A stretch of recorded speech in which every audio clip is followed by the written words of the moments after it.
Hi friends, welcome to my channel. ఈరోజు video చాలా ఇంట్రెస్టింగ్గా ఉందండి. వీడియోని ఎక్కడ స్కిప్ చేయకుండా ఎండ్ వరకే చూసేయండి. ఇక రఘురామ్ రామలక్ష్మి ప్రశాంత్ల పెళ్ళికి ముహూర్తాలు పెట్టుకుందాం అని ప్రశాంత్ వాళ్ళ అమ్మా నాన్నని ఇంటికి రమ్మడంతో వాళ్ళు ఇంటికి వచ్చేస్తారు. ఇక తొందరలోనే పెళ్లి చేసేద్దాం అని రఘురామ్ అంటుండగా, మరీ ఇంత తొందరలో అంటే పనులు అవ్వడం ఇబ్బంది కావచ్చండి అని జానకి అంటున్నా కూడా, నలుగురం ఉన్నాం కదా, అన్ని పనులు చేసుకోగలం అని అంటూ పంతులు గారిని పిలవమని రఘురామ్ చెప్పడంతో ఇక అలాగే అని అంటూ జానకి పంతులు గారిని పిలిపిస్తుంది. ఇక మరోవైపు అందరూ సంతోషంగా ఉంటారు. రామలక్ష్మి ప్రశాంత్ల పెళ్లి ముహూర్తాలు పెట్టుకుంటున్నందుకు ఇక పంతులు గారు వచ్చి ఇలా చెప్తూ ఉంటారు. వచ్చే శనివారం రోజున మంచి ముహూర్తం ఉంది. ఈ ముహూర్తం దాటితే మరి ఒక నెల రోజుల వరకు కూడా ముహూర్తం లేదని చెప్పేస్తారు పంతులు గారు. అవునా, అదే ముహూర్తాన్ని ఖాయం చేయండి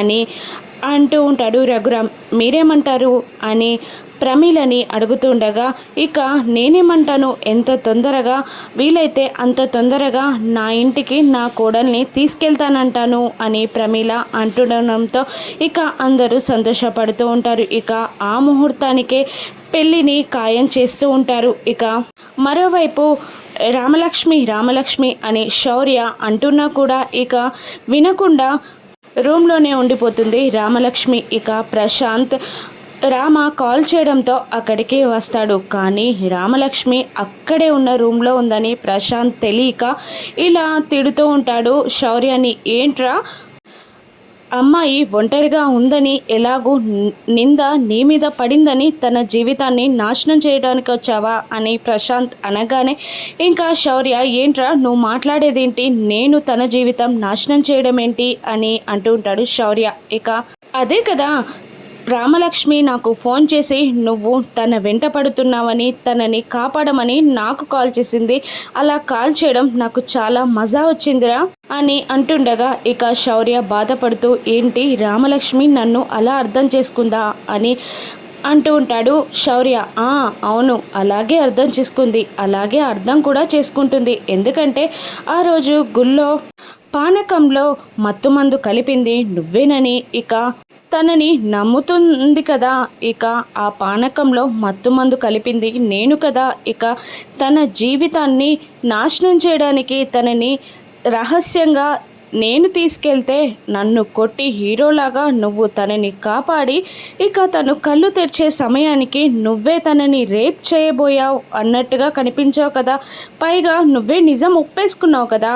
అందుకే తన దృష్టిలో నువ్వు విలన్ అయ్యావు అని అనేస్తాడు ప్రశాంత్. ఈ మాటలన్నీ లోపటి నుండి రామలక్ష్మి వింటూ ఇక షాక్ అవుతూ గుండెలు పగిలేలా ఏడుస్తూ ఉంటుంది. ఇక శౌర్య సార్ మాత్రం ఇలా అంటుంటాడు ప్రశాంత్ని, గట్టిగా మాట్లాడకురా, తను వింటే బాగోదు, తను ఇక్కడే ఉంటుంది ఎక్కడో అని అంటూ ఉంటాడు శౌర్య.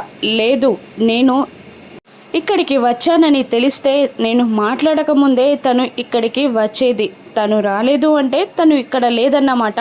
ఇప్పుడు కూడా తన దృష్టిలో నిన్ను విలన్ చేసి నేను హీరోలో మారుతాను చూడు అని అంటూ రామలక్ష్మి అంటూ ఇక రామాని వెతకడానికి వెళ్తూ ఉంటాడు ప్రశాంత్. ఈ మాటలన్నీ వింటున్న రామలక్ష్మి గుండెలు పగిలేలా ఏడ్చుకుంటూ ఇక ఇంట్లో ముహూర్తాలు పెడుతున్నారని గుర్తు తెచ్చుకొని ఇక ఇంటికి వెళ్ళాలని రామ బయటికి రాగానే ఇక శౌర్య రామాని చూసేస్తాడు. ఇక ముఖం దాచుకుంటూ ఉంటాడు శౌర్య. ఇక రామ మాత్రం శౌర్యాన్నే చూస్తూ, ఏంటి సార్, ఏం చేశారు మీరు, ఎందుకు ఇంత పని చేశారు, మీరు చేయని తప్పుకి మీ మీద నింద మీరెందుకు వేశారు, నేను మిమ్మల్ని అవమానిస్తుంటే మీరెందుకు భరించారు, ఈ చేతులతో మిమ్మల్ని కొట్టాను కదా సార్ అని రామ ఏడ్చుకుంటూ తన చెంపలని తానే కొట్టుకుంటూ ఉండగా, ఆగు రామ, ఏమంటున్నావు నువ్వు, అసలు నేనే కదా తప్పు చేసింది, ఆ రోజు గుళ్ళో నిన్ను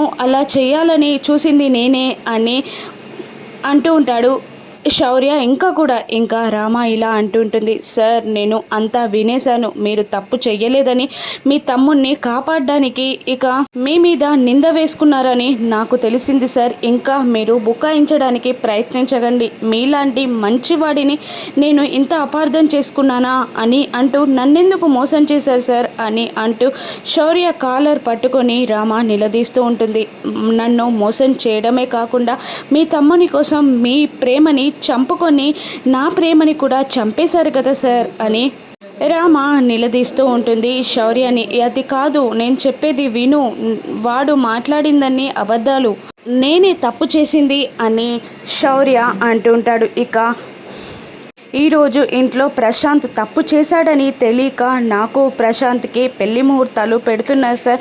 నేను వెళ్ళాలి, ఆ పెళ్లి ముహూర్తాన్ని ఆపాలి, లేదంటే నా జీవితం నాశనం అయిపోతుంది. ఇక మిమ్మల్ని నేను వదులుకోను సార్ అని అంటుండగా శౌర్య, ఏం మాట్లాడుతున్నావు రామలక్ష్మి అని అడుగుతుంటాడు.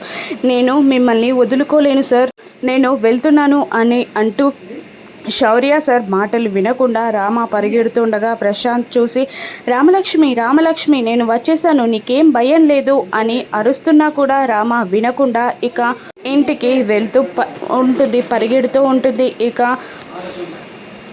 శౌర్య ప్రశాంత్ని ఒక్కటి కొట్టి, చెప్తే విన్నావా, మాట్లాడొద్దు అంటే విన్నావా, రామలక్ష్మి మొత్తం వినేసింది అని చెప్పేస్తాడు శౌర్య ప్రశాంత్కి. ఇక ప్రశాంత్ టెన్షన్ పడుతూ ఉంటాడు. ఇక పెళ్లి ముహూర్తాలు పెట్టుకుంటూ ఉండగా రామ కంగారుగా ఇంటికి వచ్చి నానా అని అరుస్తుండగా, ఏంటమ్మా పెళ్లి ముహూర్తాలు పెట్టుకుంటుంటే అలా ఏడుస్తున్నావు అని అక్కడున్న వాళ్ళు అడుగుతూ ఉండగా ఇక ఇలా చెప్తూ ఉంటుంది రామ, శౌర్య సార్ ఏ తప్పు చేయలేదు నాన్న, మనమే ఆయన్ని అనవసరంగా అపార్థం చేసుకొని నువ్వు ఆయన్ని కొట్టి అవమానించాం నానా అని అనగానే ఇక అందరూ షాక్ అవుతూ ఉంటారు. ఇక రామలక్ష్మి వల్ల బాబాయ్ కూడా ఇంకొకసారి ఆ మాట మాట్లాడకు అని అనగానే ఇక ఆ మాట మాట్లాడకపోవడానికి కారణం శౌర్య సార్ తప్పు చేశాడని మనం అపార్థం చేసుకోవడమే కదా బాబాయ్.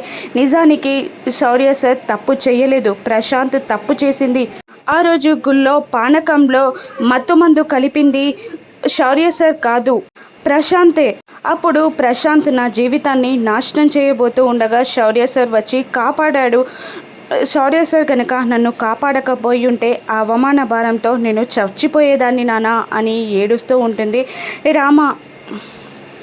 ఇక తను నిన్ను కాపాడానని నువ్వెలా నమ్ముతున్నావమ్మా అని అడుగుతూ ఉంటాడు రఘురాం. లేదు నాన్న, మన ఇద్దరం అపార్థం చేసుకున్నాం, ఆయన తమ్ముని కోసం ఆయనపై నింద వేసుకొని ఇక నా దృష్టిలో విలన్ కావాలని అలా చేశాడు అని అంటుండగా ప్రమీల ఇలా అంటుంటుంది, లేదమ్మా, ప్రశాంత్కి నువ్వంటే ప్రాణం, నువ్వంటే చాలా ఇష్టం అని అంటుండగా, నాకు మీ అబ్బాయి అంటే ఇష్టం లేదు, నేను తనని ఎక్కడ పెళ్లి చేసుకోననే కావాలనే నా జీవితం నాశనం చేయాలని అలా చేశాడు. నా జీవితం నాశనం చేస్తే ఖచ్చితంగా ఆయన్నే పెళ్లి చేసుకుంటాను అని ప్రశాంత్ అనుకుని ఇదంతా చేశాడు నాన్న అని రఘురామ్కి ప్రశాంత్ గుర్చిన నిజమంతా చెప్పేస్తూ ఉంటుంది. ఇక శౌర్య సార్ చాలా మంచివాడు నాన్న, మనమే ఆయన్ని అపార్థం చేసుకున్నాం నాన్న, ఆయన్ని అవమానించాం నాన్న అని ఏడుస్తూ చెప్తూ ఉంటుంది రామలక్ష్మి. ఇక రఘురామ్ కోపంగా చూస్తూ ఉంటాడు. ఇక రఘురామ్ ఏ నిర్ణయం తీసుకొనున్నాడు, శౌర్య సార్కి రామలక్ష్మికి పెళ్లి చేస్తాడా, ప్రశాంత్కి ఎటువంటి శిక్ష విధిస్తాడో రాను ఎపిసోడ్స్లో చూద్దాం. Thank you for